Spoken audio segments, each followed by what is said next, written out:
warahmatullahi wabarakatuh. Majelis Guru dan staf tata usaha SD Negeri 0202 Muda yang saya hormati, dalam kesempatan musyawarah kita kali ini kita akan bahas tentang program sekolah SD Negeri 0202 Muda. Program kali ini yang akan saya paparkan yaitu penerapan pembelajaran berdiferensiasi. Nah, ini berkaitan dengan observasi yang sudah kita laksanakan secara bersama-sama, yaitu mulai bulan Maret kemarin, dan di April ini kita akan adakan tindak lanjut. Nah, berdasarkan observasi tersebut, maka secara umum sudah cukup bagus sebenarnya yang sudah Bapak Ibu lakukan tentang pembelajaran di kelas. Walaupun ada ya kekurangan di sana sini, nah itulah dalam kekurangan tersebut kita akan paparkan tentang program penerapan dari pembelajaran berdiferensiasi. Ini berkaitan dengan tugas Bapak Ibu dan tentunya untuk kemajuan SD Negeri 022 Kasal Bangsawan Muda. Nah, apa itu sebenarnya pembelajaran berdiferensiasi? Pembelajaran berdiferensiasi itu pendekatan pengajaran yang memfasilitasi pembelajaran itu secara individu dengan menyediakan berbagai pilihan untuk peserta didik berdasarkan yang pertama kesiapan belajar, kemudian minat dari peserta didik tersebut, dan gaya belajar murid. Jadi Bapak Ibu, dalam pembelajaran berdiferensiasi ini Bapak Ibu harus tahu dulu ya 3 hal. Tahu dulu atau dipetakan dulu lebih awal apa sih sebenarnya kebutuhan dari peserta didik tersebut.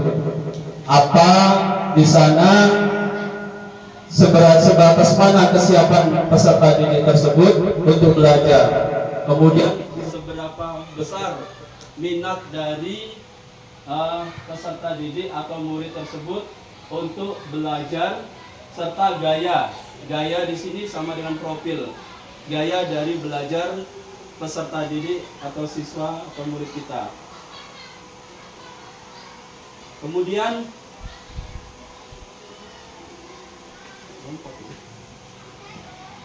tujuan tersebut tentunya untuk memaksimalkan potensi murid atau peserta didik dengan menyediakan aktivitas. Jadi aktivitasnya nanti yang merancang Bapak Ibu. Kemudian materi ini sesuai dengan tema atau materi yang akan Bapak Ibu sampaikan di kelas tersebut, dan dukungan yang sesuai dengan karakteristik yang tadi sudah dilakukan dari awal sebelum pembelajaran. Nah, untuk pendekatan pembelajaran berdiferensiasi ini ada beberapa strategi. Yang pertama, penilaian awal atau asesmen awal yang tadi sudah kita singgung di awal tadi. Itu sebelum melakukan pembelajaran, bisa ini dilakukan pembelajaran yang minggu yang lalu, itu dengan mengidentifikasi dulu kebutuhan dari minat dan tingkat kesiapan peserta didik.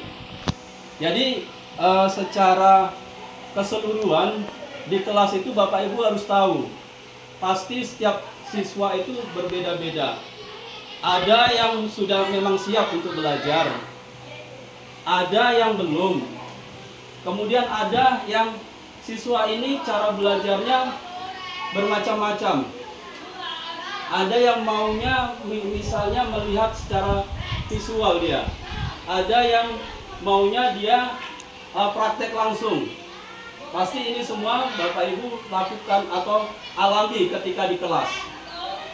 Nah, kemudian yang kedua, setelah melakukan asesmen awal tadi, Bapak Ibu memodifikasi pembelajaran. Jadi ketika kita sudah tahu masing-masing kebutuhan peserta didik dengan pemetaan awal tadi, kita harus bisa memodifikasi pembelajaran tersebut, menyesuaikan ya dari konten ini maksudnya ini pembelajarannya, materinya ya, konten ini materinya. Proses pembelajarannya mau Bapak Ibu buat seperti apa? Apakah dengan diskusi? Apakah dengan praktek langsung di lapangan? Nah, ini tergantung dari penilaian awal tadi, asesmen awal tadi, dan hasil pembelajaran berdasarkan itu tadi, penilaian awal.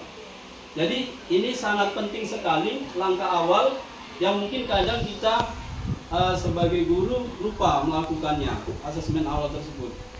Jadi begitu kita masuk, siap tidak siap, siswa itu disamakan semua.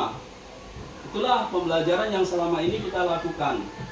Kemudian strategi yang ketiga yaitu pilihan untuk peserta didik. Nah, pilihan di sini itu memberikan beberapa opsi.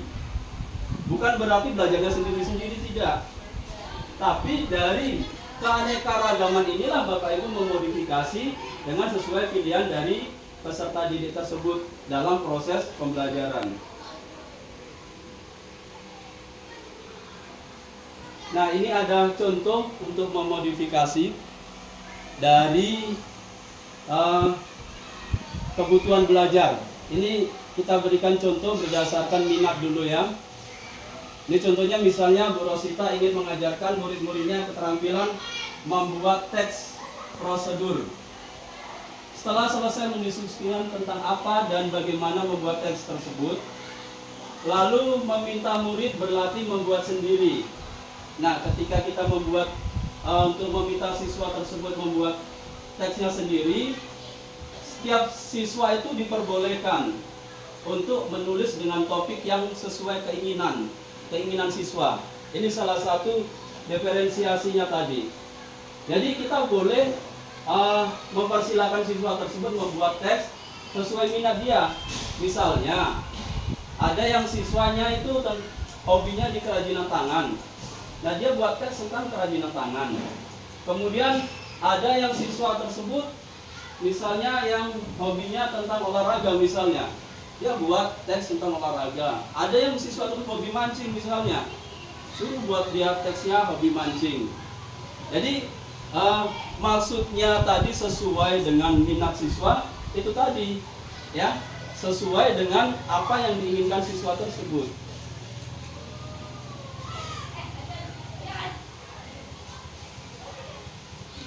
Ini ada contoh memodifikasi untuk kebutuhan belajar tentang profil belajar murid. Profil itu gaya belajar.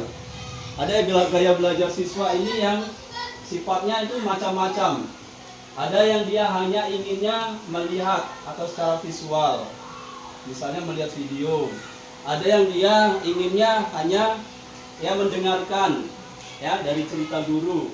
Nah, itu semua tentunya Bapak Ibu yang lebih tahu. Ini ada contohnya, Pak Sumarwan akan mengajar pelajaran IPA dengan tujuan pembelajaran yaitu agar murid dapat mendemonstrasikan pemahaman mereka tentang habitat makhluk hidup. Nah, rencananya Pak Sumarwan itu akan mengajarkan IPA tentang habitat makhluk hidup. Berdasarkan identifikasi yang ia lakukan, Pak Sumarwan telah mengetahui bahwa sebagian muridnya adalah pembelajarannya visual.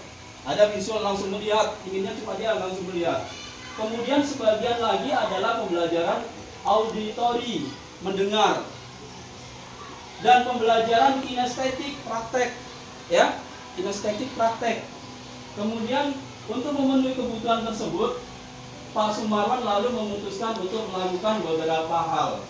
Apa yang dilakukan Pak Sumarwan? Kita lihat.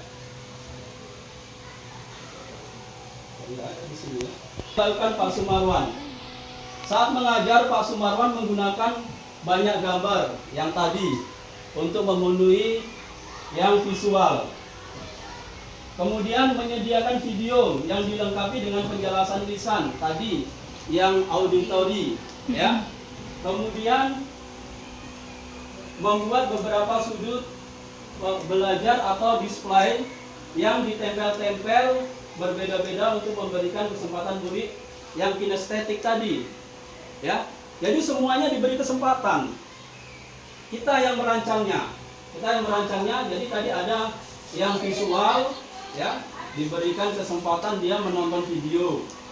Kemudian setelah menonton video ada yang auditoring tadi. Kita beri penjelasan dari video tersebut. Itu ya, ada yang siswa tadi yang inginnya hanya mendengar saja. Dan yang ada yang siswa yang inginnya cuma secara kinestetik, yang bergerak atau keterampilan, itu beri kesempatan untuk nempel-nempel dari pembelajaran tentang habitat makhluk hidup tadi. Kemudian yang kedua, saat memberikan tugas, Pak Sumarwan memperbolehkan murid-muridnya memilih cara mendemonstrasikan. Nah, ini juga silakan kita pilih mana yang sesuai dengan siswa tersebut dalam mempresentasikan untuk mendemonstrasikan di depan kelas tentang habitat makhluk hidup. Murid-murid itu boleh menunjukkan pemahamannya dalam bentuk gambar yang visual tadi, atau dengan wawancara tadi yang mendengar tadi kan, nah boleh silakan, atau tadi yang secara kinestetik boleh yang menempel-nempel tadi.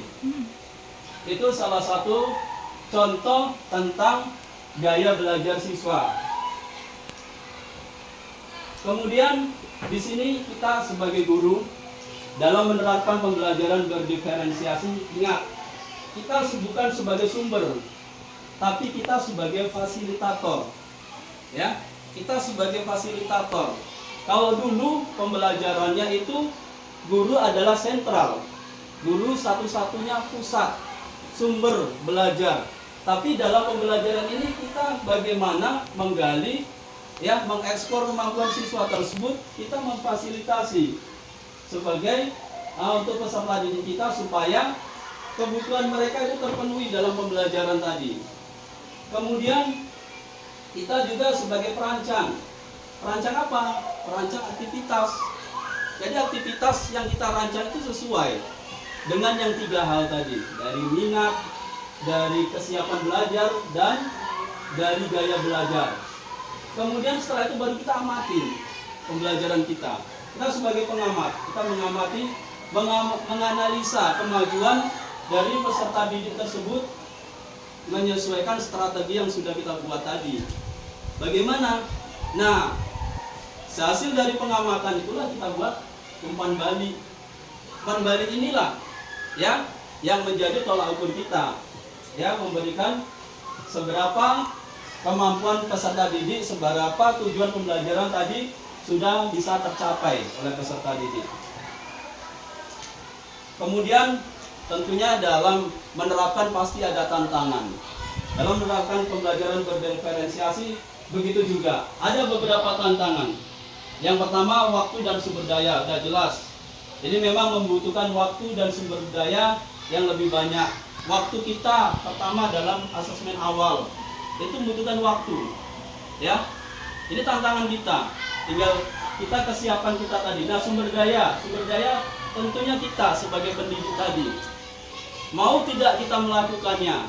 Nah, untuk ini mau tidak mau kita memang harus mau. Nah, ini juga kita harus kembali ke prinsip dari Ki Hajar Dewantara.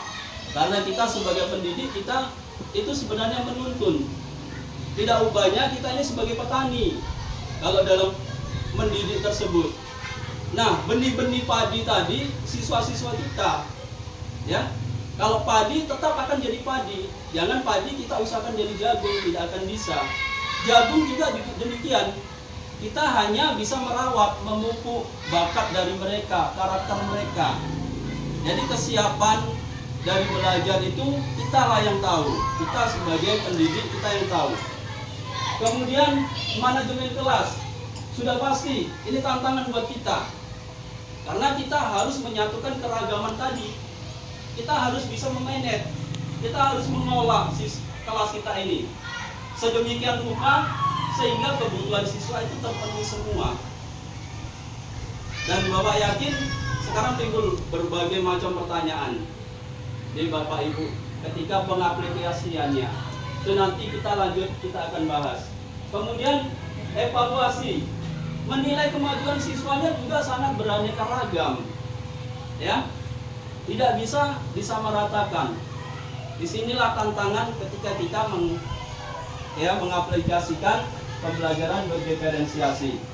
Ada setidaknya 3 tantangan yang saat ini yang harus kita memang hadapin. Kemudian selain tantangan tentunya kita ada manfaatnya. Ya. Yang pertama meningkatkan keterlibatan. Bisa cek-cek ini. Nah, meningkatkan keterlibatan di sini tentu ini keterlibatan siswa. Siswa lebih termotivasi. Siswa merasa dihargai. Yang selama ini kita hanya menuntut aja, kita harus menuntun.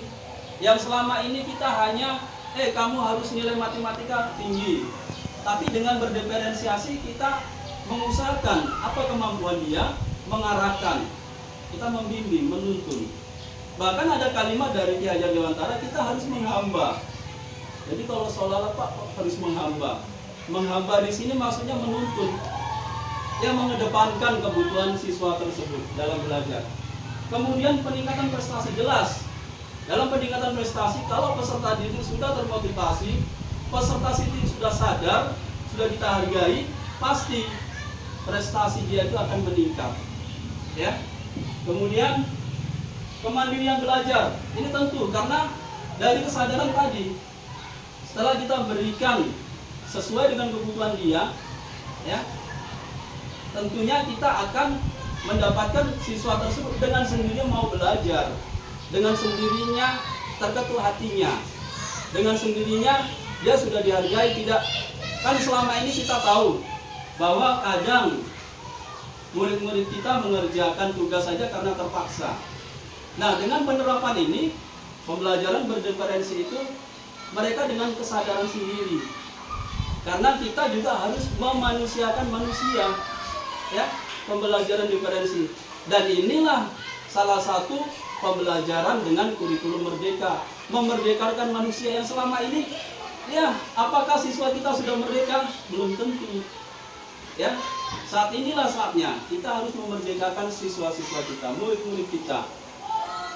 Makanya kelihatan ketika siswa yang belum merdeka. Di mana cirinya? Ketika lonceng pulang, mereka merdeka. Mereka senang. Itu artinya mereka terlepas dari belenggu sebenarnya. Ya. Itu artinya mereka sudah tertekan ketika belajar tadi. Nah, inilah tugas kita sebagai pendidik. Ya. Kemudian kesimpulannya.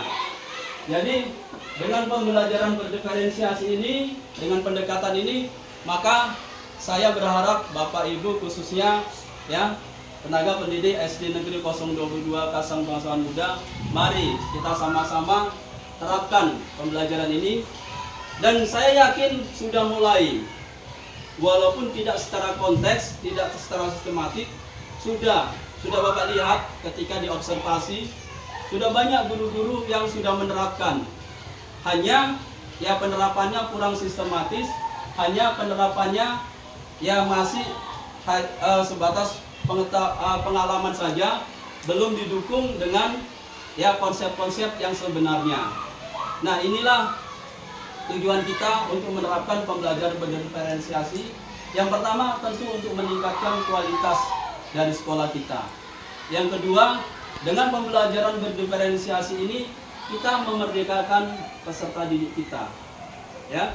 Karena kita tahu semua peserta didik kita, semua murid-murid kita itu sebenarnya anak-anak yang luar biasa. Ya. Mereka punya karakter masing-masing. Kadang kita tidak tahu. Kadang mereka mungkin di matematika rendah.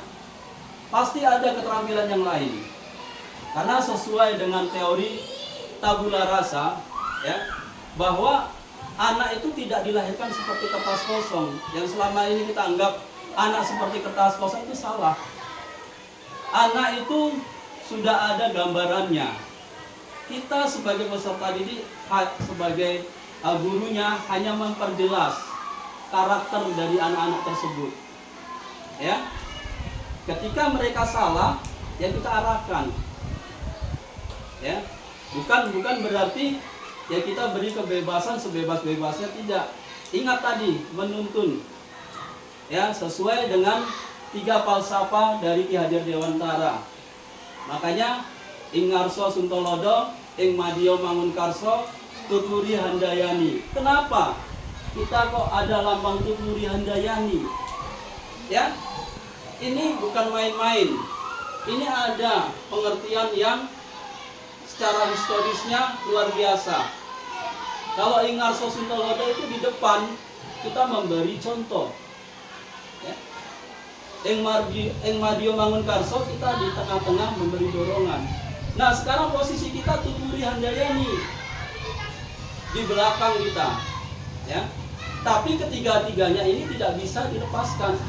Kadang kita bisa sebagai ing ngarso Suntolodo, kadang kita sebagai ing madya mangunkarso, dan sebagai tuturi handayani. 3 rangkaian ini selalu tidak terpisahkan.